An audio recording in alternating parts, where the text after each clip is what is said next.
Pero bueno, acá lo que nos suelen preguntar son de estas preguntas, ¿no? Que van en relación a esta diapositiva, que el ectodermo va a formar todos los órganos y estructuras que se mantienen en contacto con el medio externo, todas las estructuras. ¿Y esto qué se refiere? Al sistema nervioso central y periférico, porque el sistema nervioso va a tener contacto o va a tener relación con el medio externo, ¿no? Es lo que nos está diciendo en este momento qué es lo que estamos escuchando, qué es lo que estamos viendo, qué es lo que estamos pensando. El epitelio sensitivo de ojo, nariz, orejas también se produce del ectodermo. La epidermis, porque está como dice la primera línea, es un órgano que está en contacto con el medio externo. Y otros órganos que va a formar son las glándulas subcutáneas, las glándulas mamarias, la glándula pituitaria y la dentina. Entonces acá vemos el ectodermo, el mesodermo y el endodermo, ¿no? Una cosa, digamos, también importante o interesante en lo que es embriología es la formación, por ejemplo, del tubo neural. Como les comentaba, solamente como una forma de ejemplo, es necesaria la presencia de algunos órganos o de algunas estructuras para que se formen otras, como el caso del tubo neural. O sea, como ven en la primera figura, la notocorda es una estructura que a partir de ahí o por encima de este va a formar lo que es el tubo neural, ¿sí? ¿Y por qué se ha visto esto? Experimentalmente esta notocorda, por ejemplo, la mueven hacia un costado, hacia un lado, al lado derecho o izquierdo, y el tubo neural se va a migrar. ¿Y esto por qué? Porque este grupo celular de notocorda, estas células, van a emitir una serie de señales moleculares para que se forme el tubo neural. Todos los siguientes deriva del mesodermo, excepto. Entonces, si hacemos un repaso de la diapositiva que les comentaba, ¿cuál sería? ¿No es cierto? Las células de la piel. Las células musculares y grasas se forman del mesodermo, las células de la médula ósea se forman del mesodermo, los blastos se forman del mesodermo, al igual que las células sinoviales. Entonces, otra capa embrionaria es el endodermo. ¿Y a qué deriva el endodermo? A todo lo que es principalmente el sistema gastrointestinal, pero además deriva o va a formar el timo, la glándula tiroides, el hígado y el páncreas, ¿no? Y acá se ve cómo se va a formar estas estructuras, o sea, cómo se forma principalmente el sistema gastrointestinal. Entonces el mesodermo, para fijar el concepto, va a formar el tejido conectivo, cartílago y hueso, el músculo liso y lógicamente el músculo estriado, el sistema cardiovascular y el sistema urogenital.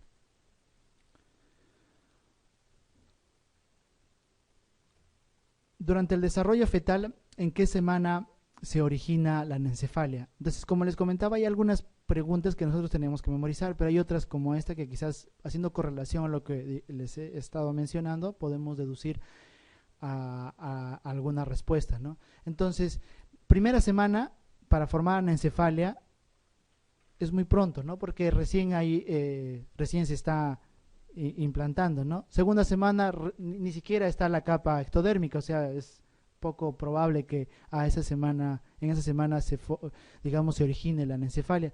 La tercera semana recién están las tres capas, o sea, ni siquiera se ha formado el tubo neural. Ya a partir de la cuarta semana recién se forma el tubo neural a partir de la notocorda. Entonces, estamos entre la cuarta y quinta semana, pero o sea, la cuarta semana, como les mencionaba, ya se ve el tubo neural. Entonces la anencefalia es un defecto del tubo neural mucho más severo y que se puede, digamos, originar a partir de la cuarta semana de gestación. Entonces, acá tenemos en esta tabla, en esta gráfica, tenemos una etapa embrionaria o preembrionaria, la etapa embrionaria y el periodo fetal. Y acá la respuesta a los teratógenos, digamos, hay mejor dicho, hay una respuesta a los teratógenos porque no se está formando y puede haber una muerte o regulación, o sea, puede pasar desapercibido un aborto. Generalmente muchos abortos son inadvertidos. Y en azul, por ejemplo, se ve el periodo de sensibilidad intensa a malformaciones estructurales graves, ya sea por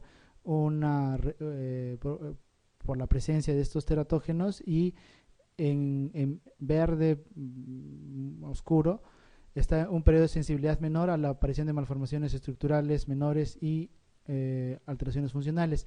Y esto va a depender según cada órgano, ¿no? El sistema nervioso central es un órgano que, digamos, casi en forma constante siempre tiene susceptibilidad para que se vean algunas anomalías o malformaciones, al igual que, por ejemplo, los mismos dientes, los genitales externos, ¿no? Los genitales externos, si bien están determinados genéticamente, pero, digamos, presencia de algunas hormonas puede hacer cambio, digamos, en la formación de los genitales externos.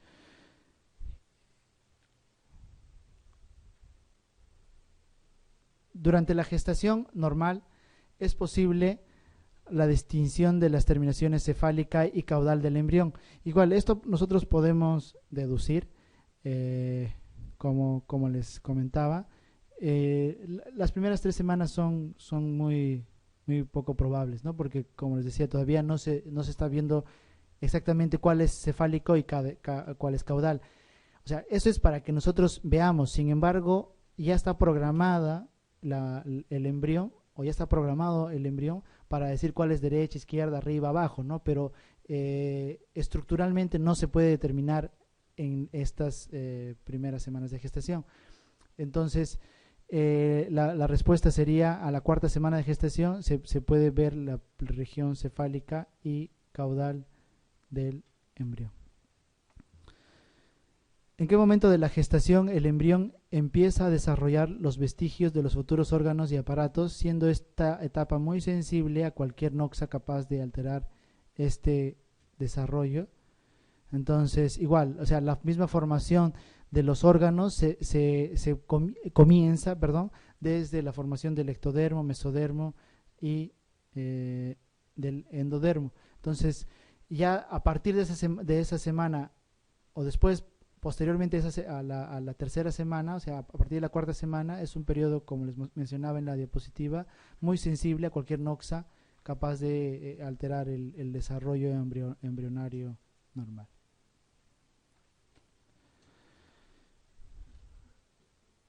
Indique usted cuál es cuál de relaciones es la incorrecta.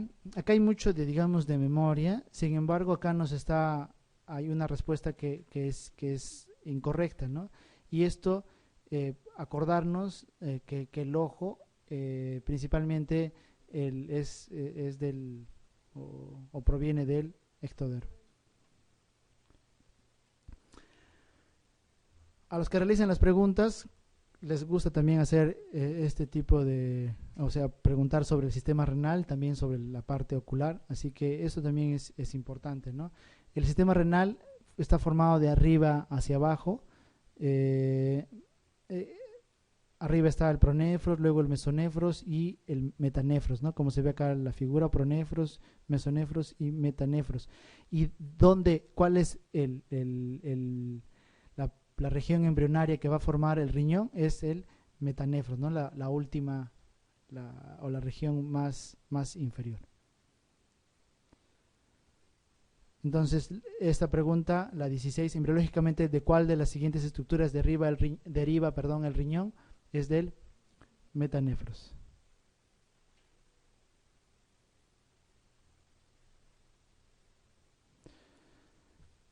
¿A partir de qué mes de gestación el embrión tiene rasgos humanos?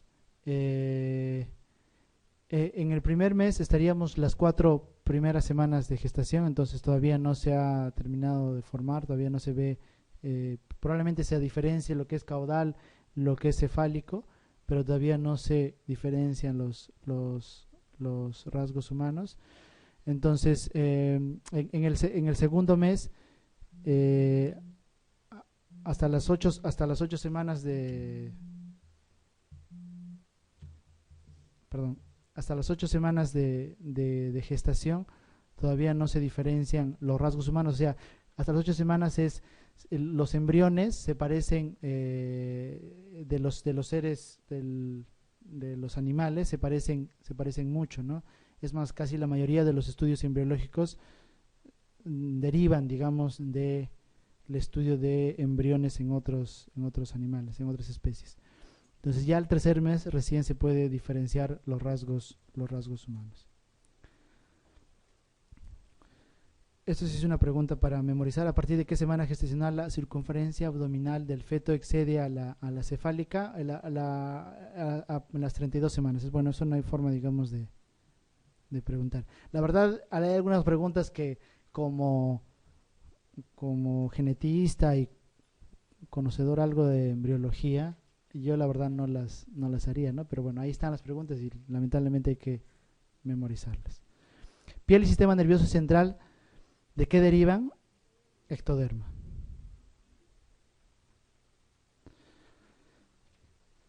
Esta es una diapositiva donde se ven las tres capas, el ectodermo, el mesodermo y el endodermo, y la formación, los órganos que van a derivar. Digamos, esta diapositiva la traigo para enfocarme a esta estructura que se llama la cresta neural. La cresta neural, los expertos dicen que esta es una cuarta capa embrionaria, y esta se forma principalmente del ectodermo, aunque algunos estudios actuales dicen que también puede formarse del mesodermo, pero bueno, lo que se conoce hasta ahora se forma del ectodermo. Y esta cresta neural tiene va a formar dos regiones, que es la cresta neural del tronco y la cresta neural craneal. Y esta es una estructura muy importante porque si bien se forma del ectodermo, pero va a migrar hacia otras regiones, ¿no? Y como ven acá, la cresta neural va a formar, del tronco por ejemplo, va a formar las células de Schwann, los nervios sensitivos, células pigmentadas, los ganglios simpáticos, la glándula suprarrenal, ¿sí? Miren hasta dónde del ectodermo, que es la parte, digamos, más externa, migran hacia los riñones, ¿sí? Para formar la glándula suprarrenal. Va a formar parte del corazón, ¿sí? Incluso algunos dicen parte del septum ventricular. Acá específicamente dice el infundíbulo de las paredes de los arcos aórticos. Esta región es de la cresta neural craneal. Va a formar lógicamente células de Schwann, pero a nivel del cráneo. La dentina de los dientes, tejido conjuntivo y huesos cefálicos, o sea, todo lo que es tejido conjuntivo y huesos cefálicos provienen de la cresta neural.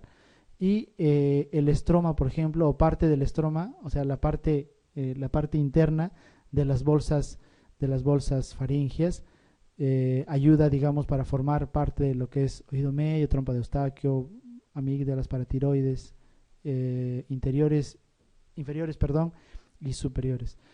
Entonces, esta estructura es muy, muy importante porque interviene en varios órganos. Entonces, alteraciones moleculares en la formación de la cresta neural puede provocar alguna malformación o alguna enfermedad genética, ¿no?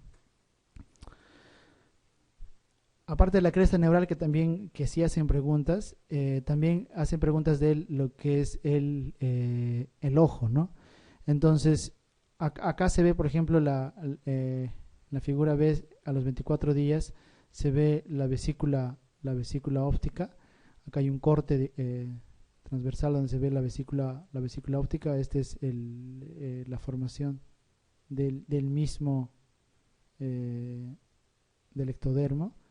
Sí, bueno, mejor dicho, del ectodermo neural, eso hay que aclarar, ectodermo neural. Y acá se ve la parte, el ectodermo también, pero ya la epidermis. Sí, entonces va avanzando a los 28 días, existe una condensación, igual, a través todo de señales moleculares para que se termine de formar el ojo. Sí, y este ectodermo neural o este futuro ojo va a estimular a esta placoda, a esta región del ectodermo epidérmico para que se forme el cristalino. ¿Sí? O sea, si bien todo el ojo se forma del ectodermo, pero para hacer una diferenciación hay un ectodermo neural y un ectodermo epidérmico, ¿no? Entonces, el ojo se va a formar del ectodermo neural y también del ectodermo epidérmico. ¿Sí? Entonces, ¿y qué estructura del ojo? El cristalino es el que se forma del ectodermo epidérmico.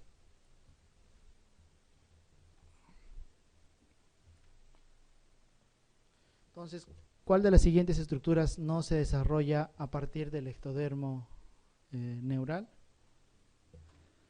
Capa pigmentaria sí se forma, los conos y bastones sí se forma, el epitelio pigmentario del iris sí se forma, el que no se forma es el cristalino, ¿no? Que es del ectodermo epidérmico.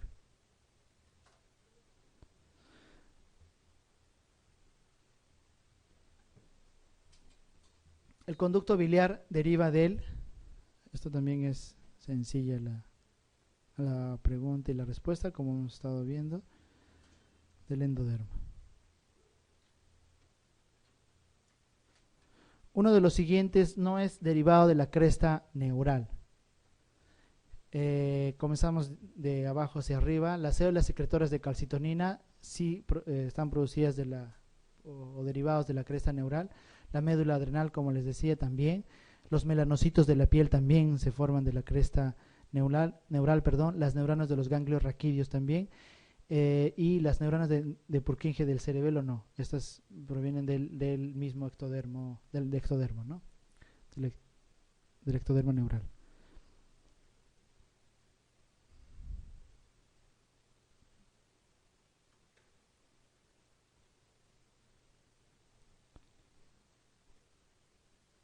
Embriológicamente la adenohipófisis deriva de la bolsa de Rathke. Igual, bueno, esto es, igual hay preguntas que sí tenemos que memorizarlas y no hay forma por lo menos yo que haya visto cómo hacer alguna correlación.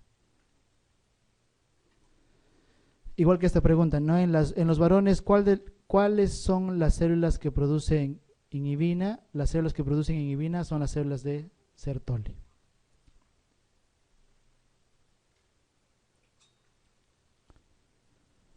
Las prostaglandinas del semen son producidas en las vesículas seminales. Eso también igual hay que memorizar. Esta pregunta, igual que algunas otras, como les decía, sí se puede llegar a deducir, ¿no? A partir de qué semana de gestación las células tiroideas son capaces de concentrar yodo. Entonces, 2 semanas es muy pronto, todavía no se ha formado el embrión. 24, 36 semanas también es muy largo porque ya la glándula tiroides tiene que haber, digamos, formado estas hormonas. 5 semanas también es muy pronto, entonces digamos en esta pregunta estaríamos entre las 12 y 5 semanas, ¿no? Pero a partir de recién a partir de las 12 semanas se puede concentrar yodo. Si bien las células tiroideas están formadas antes, pero recién a las 12 semanas puede concentrar yodo. ¿A partir de qué semana de gestación la testosterona comienza a ser elaborada por los testículos? O sea, la diferenciación sexual se produce ya desde el comienzo, desde el momento de la fecundación. Uno de los genes que interviene, por ejemplo, para la diferenciación sexual es, hablando ya, mejor dicho, a nivel molecular, es el gen SRY. El gen SRY está ubicado en el cromosoma Y. Este gen, o sea, la presencia de este gen hace de que este nuevo ser va a ser varón, y la ausencia de este gen SRY va a formar o va a ser esta nueva persona del sexo femenino. Y es importante este gen SRY porque se ha visto, por ejemplo, pacientes mujeres, o sea, cromosómicamente mujeres que tienen 2 cromosomas XX y que son varones. ¿Y esto por qué? Porque tienen este gen SRY, digamos, implantado en uno de los cromosomas y por eso, digamos, cromosómicamente son mujeres, pero, digamos, fenotípicamente son varones. ¿Y por qué? Porque tienen la presencia de este gen SRY. Y al revés, mujeres que tienen XY, que son XY, y que el gen SRY o no está presente o no funciona adecuadamente, ¿no? Entonces la diferenciación sexual ocurre desde el momento mismo, como comentábamos en una de las diapositivas. La diferenciación sexual, digamos, arranca desde la unión de los dos núcleos, ¿no? Y la presencia o ausencia, vamos a decir, de los cromosomas sexuales. Entonces, pero, o sea, para la formación ya de testosterona, específicamente tiene que haber los testículos. Entonces, para que exista formación de testosterona, ocurre en las primeras semanas de gestación. O sea, eso lógicamente es cierto, porque el cerebro, digamos, pues claro, el cerebro se va a masculinizar desde la etapa embrionaria. Y eso que va en correlación a que, digamos, la respuesta de ella son muy tardías, ¿no? O sea, la testosterona que se forma a partir de las 24 o 36 semanas es muy lejos, ¿no? 4 semanas también es muy corto el tiempo y solo nos quedaría, digamos, como deducción entre la A y la C, ¿no? O sea, 12 o 7 semanas de gestación. Pero los testículos ya se observan desde las 7 semanas de gestación. Entonces, desde que se ven los testículos, ya se forma o se elabora la testosterona. ¿En qué semana de gestación se produce?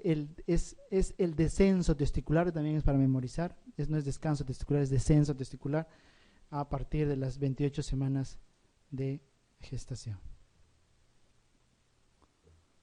Vamos a entrar a la parte ahora de genética.